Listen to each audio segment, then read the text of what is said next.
Essa vai ser a nossa primeira aula envolvendo translação e rebatimento de gráfico de funções. Então aqui eu vou dar uma introdução do que seria uma translação e do que seria um rebatimento. Translação seria o caminhar do gráfico. E isso ocorre quando a gente soma ou subtrai valores a f de x ou a x. Então aqui está ligado a soma e subtração. Rebatimento. Rebatimento é quando o gráfico ele é deslocado, não no caminhar, mas no seu posicionamento. Ou seja, se ele está em cima, vai para baixo, se está à direita, vai para a esquerda. Então, rebatimento seria aplicar algo que a gente costuma chamar de efeito espelho. E esse efeito espelho pode ocorrer em x, quando você faz mudanças direita-esquerda, esquerda-direita, e em f de x, que é a mesma coisa que y, quando você faz mudanças de cima para baixo ou de baixo para cima. Tá. Para isso, vamos supor como exemplo uma função cujo gráfico é esse aqui, ó.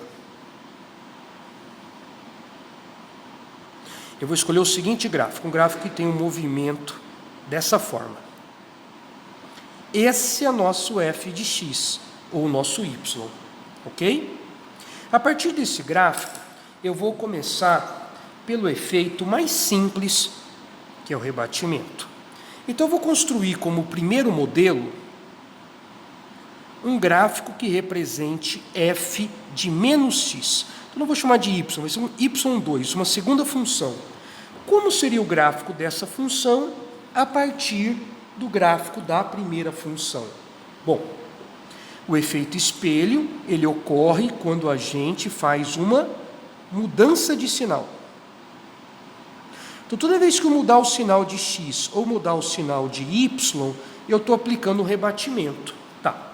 Então, como seria o gráfico aqui, já que eu troquei o sinal de x? O gráfico seria o seguinte. Deixa eu desenhar aqui os eixos. Mudando o sinal de x, o que acontece? A esquerda vem para a direita. Então, esse movimento que eu fiz, eu vou fazer agora para o outro lado. Deixa eu chamar aqui de A, B e C, e aqui de D para nos orientarmos. A altura não mudou e ele vai deslocar para cá. Então, essa distância que seria o A, seria para cá. Bom, deixa eu chamar aqui de menos A, né? Porque ele está com um sinal negativo, então ele passa agora a ser A. O valor de D não mudou. Direita para a esquerda, esquerda para a direita, agora direita para a esquerda. Percebe que ele sai do eixo Y e faz um movimento constante, para logo em seguida reduzir e ir para o eixo. O valor de B foi rebatido, ele passa a ser menos B, e o de C é menos C. Então mudou o sinal de X, esse é o efeito. 2. Uma terceira função. E se eu trocar o sinal de f de x? Eu percebo quando eu troco o sinal da função, quando o sinal negativo aparece fora. Qual que é o efeito? Vamos lá? Vou colocar o eixo um pouquinho mais para cima, que vocês já estão imaginando o que vai acontecer. O que vai acontecer é que o gráfico vem de cima para baixo. Então, eu vou fazer esse mesmo movimento embaixo, tá? Sem mudar a direita e esquerda. Então, eu vou fazer esse constante, em vez de fazer esse constante acima do eixo, eu vou fazer esse constante abaixo, aqui. Depois ele faz um movimento de aproximação, e aqui também faz um movimento de aproximação. Aqui continua sendo menos A, aqui continua sendo B, aqui continua sendo C, não houve mudanças. O que houve a mudança é do D, que foi rebatido com sinal negativo, ele passa a ser menos D. Terceiro e último caso de rebatimento, quarta função, quando você troca o sinal fora e troca o sinal dentro. Você tem que fazer as duas coisas ao mesmo tempo. Qual seria o efeito do nosso gráfico? O gráfico final seria o seguinte: eu vou rebater em Y, o que está em cima vem para baixo. Ao mesmo tempo eu rebato em X, ele estaria à direita, vem para a esquerda. Então eu vou começar esse movimento constante à esquerda.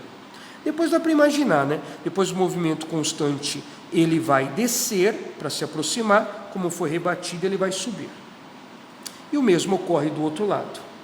Note que eu fiz o movimento de jogar de cima para baixo e da direita para a esquerda. Joguei de cima para baixo e da esquerda para a direita. O menos A passa a ser A, que houve um rebatimento em X, o B passa a ser menos B, o C passa a ser menos C e o D passa a ser menos D. Esse é o gráfico. Agora, vou subir um pouquinho aqui a folha e vamos trabalhar um pouquinho com o efeito da translação, para vocês terem uma primeira noção. Translação. Como seria uma translação em X? Um gráfico 5. Eu vou pegar o X e vou somar uma unidade. Só que em X é diferente, hein? Toda vez que eu faço uma translação em X, há a necessidade de eu igualar a zero, só em X, tá? Para descobrir exatamente o que eu devo fazer.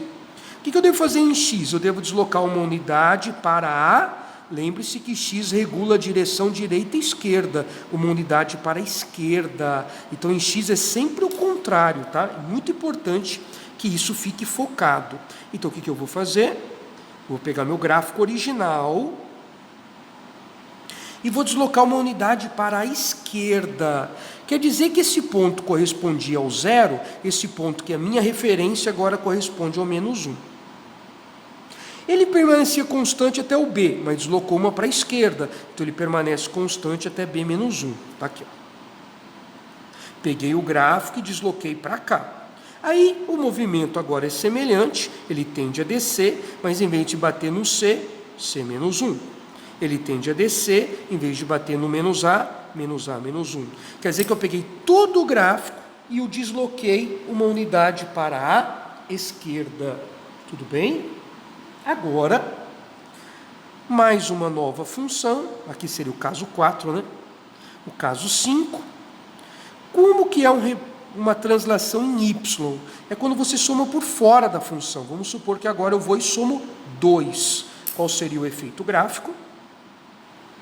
Deixa eu fazer aqui os eixos. Eu vou pegar em Y e direto, tá? É bom que fique claro. Somou 2, soma 2. Pega o Y e soma 2. O Y regula em cima e embaixo. Mais 2, vou subir 2 unidades. Se a minha referência for o D passa a ser D mais 2. Se aqui tudo acontecia em relação ao zero, que é o eixo X, aqui tudo vai acontecer em relação ao 2. É como se eu pegasse o meu eixo X e deslocasse 2 unidades para cima. E tudo, em vez de ocorrer sobre o eixo, vai ocorrer sobre esse novo eixo. Aí o resto é igual, porque não teve mudanças em X, só em Y. Eu vou copiar o mesmo gráfico. Perceba que é o mesmo gráfico mais 2 unidades para cima. Aqui continua sendo menos A, aqui continua sendo B e aqui continua sendo C. Por fim, 6. E se eu pegar e somar dentro e fora? Agora eu vou subtrair para fazer diferente. Vou pegar aqui um X menos 1 e ao mesmo tempo eu vou subtrair 2. Lembre-se que a translação em X igual a zero, fundamental, para a gente obter a nova origem, esse é o motivo. Então, eu vou deslocar em X uma para a direita e em Y 2 para baixo. 2 para baixo. E em X, uma para a direita. Tudo bem? Ok? Então, vamos lá. Continuando, então, essa linha de raciocínio, o nosso gráfico ficará de que forma?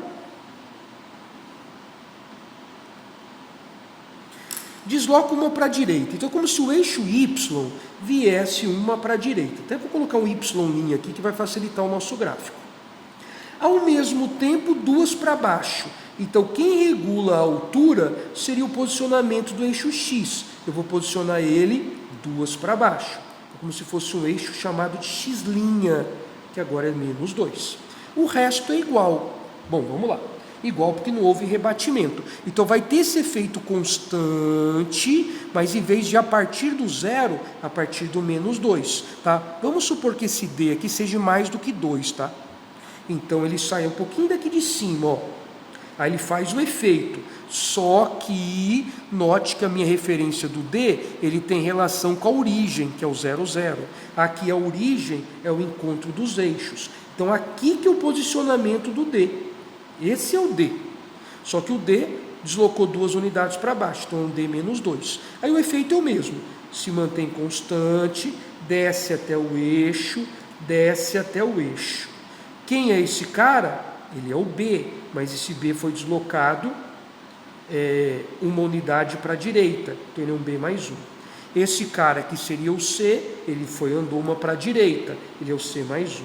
Esse cara que era o menos A, andou uma para a direita, menos A mais 1.